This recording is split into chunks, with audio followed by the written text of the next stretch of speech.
Hi. If you click this video, you probably want to become fluent in English, so I'm not going to waste your time with the usual bullshit advice.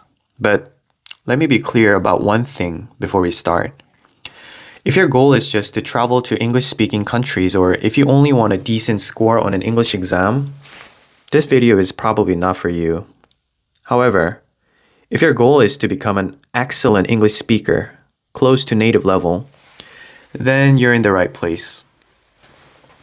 When it comes to language learning, we tend to overcomplicate things. But the truth is, it's actually very simple. We learn, I don't like the word learn here. We acquire languages in only one way, and that is exposure. More academically speaking, we call it input. When it comes to language learning, we tend to overemphasize grammar, like speaking practice and memorizing vocabulary. I'm not saying those things are completely useless, but they're not the main drivers of language acquisition. Let me tell you a bit about my story. I was born and raised in Korea. When I was 5 years old, I stayed in the United States for about a year. And because of that experience, I was lucky enough to be exposed to English at a fairly young age. But after I came back to Korea, I basically became a normal Korean kid again who didn't really know how to use English. And when I entered elementary school, my mom hired a Korean English tutor for me, which is a pretty normal thing for Korean parents to do, nothing special. And honestly, I'm very grateful for what my parents did for my education.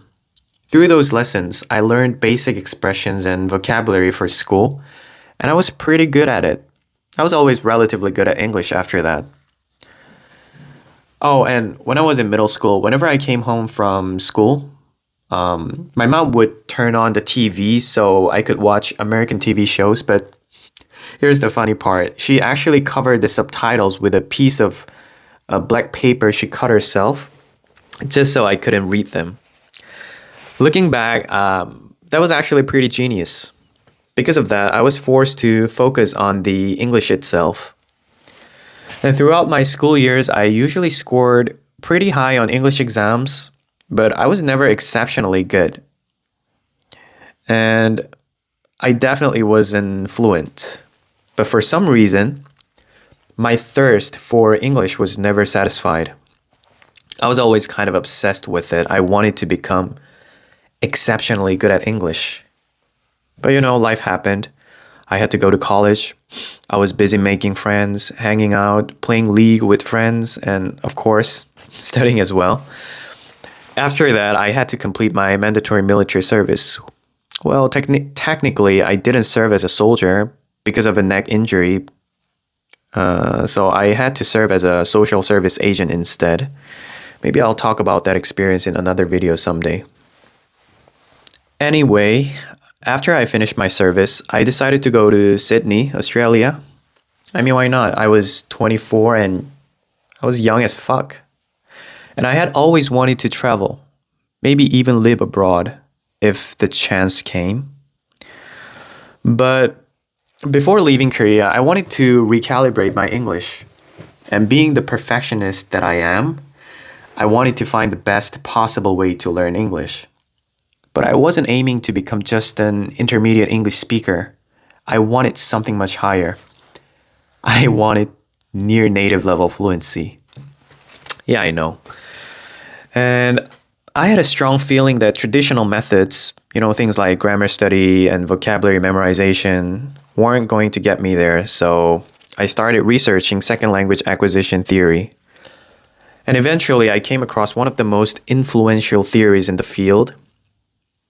Yeah, maybe some people know Stephen Krashen's input hypothesis, more specifically the idea of comprehensible input. And his theory basically says that we acquire language in only one way, and that is through comprehensible input. And it's almost the same way babies learn their first language. Infants don't do grammar drills. They don't memorize vocabulary lists. They don't even practice speaking. And yet, babies never fail to acquire their first language. They're actually the best language learners on earth. And that logic convinced me. So I chose that path and I decided to immerse myself in English in the same way babies acquire their native language.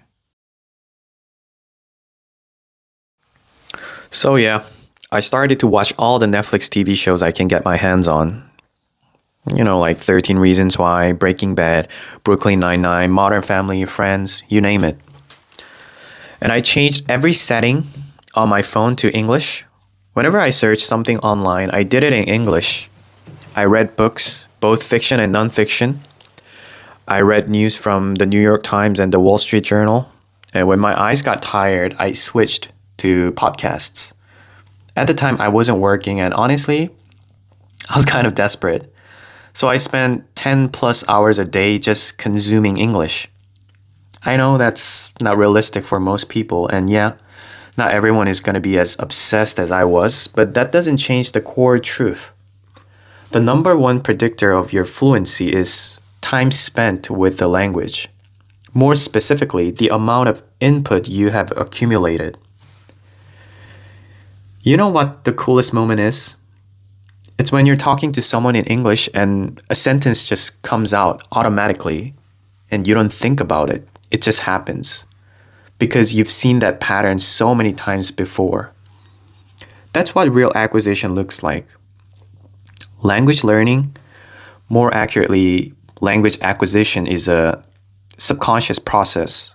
You can't force it by memorizing words or repeating sentences like a parrot. But that's also why it's hard. As adults, we struggle with things where we can't see immediate progress. We're constantly told we need to be productive. We're not allowed to waste time. But here's the truth. There is no shortcut. But there is a right path. And this is it. Now, a lot of people believe that if you want to get better at speaking, you need to practice speaking. Yeah, that's true for most skills. If you want to get better at football, you play football. If you want to ride a bike, you ride a bike. But language is different. If you want to speak well, you need massive input first. You need to fill your brain with patterns, expressions, structures, sounds, and then speaking comes out naturally. You can't force it. I mean, if you want to poop well, you need to eat well first, right? No input, no output. Simple as that. So if all you do is practice speaking or use shadowing techniques, yeah, you might improve your pronunciation. You might even get good at repeating certain sentences, but how useful is that really? You will only perform well in situations you've already practiced. And I don't think that's sufficient. But if you expose yourself to thousands of real situations through shows, podcasts, books, you'll start responding naturally without even thinking. Just like in your native language, and that's when it gets fun. Because language learning isn't just about language. It's about identity.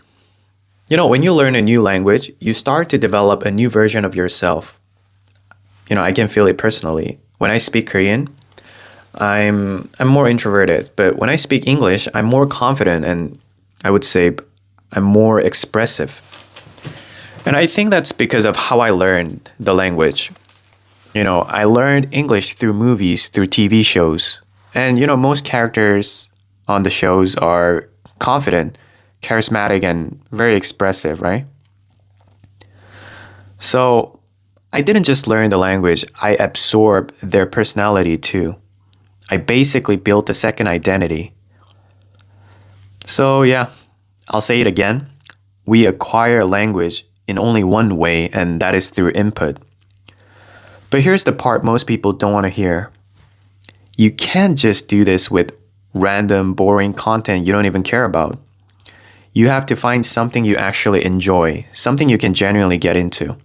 Because the truth is, when emotions are involved, you learn way faster, way more efficiently. And it's quite obvious if you think about it. You don't remember things because they're logical. You remember things because they made you feel something. You know, like something funny.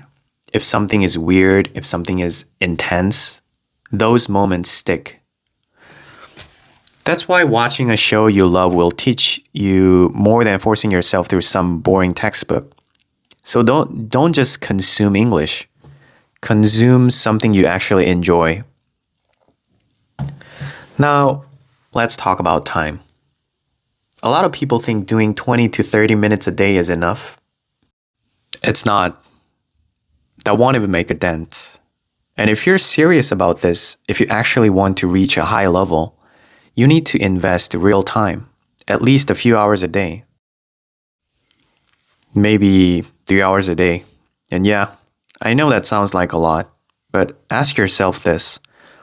How badly do you actually want this? Because if you're as desperate as I was, you will find the time.